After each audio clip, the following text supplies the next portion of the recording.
Srbija je još za Nušićeva vakata vidjela kako ožalošćena porodica pokojnika može da izgleda, ali ovakve ožalošćene ni Nušić ne bi mogao da izmisli.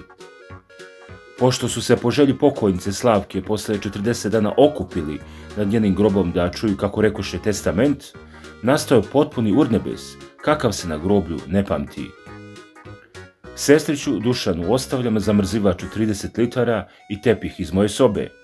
Sestriću Draganu ostavljam krevet, jorgan i regal, posle čega se grobljem prolomila salva smeha ne samo ožalošćenih. I do tad ozbiljni gospodin, koji je imao zadatak da ispoštuje volju pokojnice i pročita testament, nije više mogao da izdrži, posebno kada je na red došla taraba. Ovaj šokantni snimak napravio pravi ršum na društvenim mrežama. Ne zna se od kad tačno datira, jedino što se čuje jeste da je testament načinjen još 2015.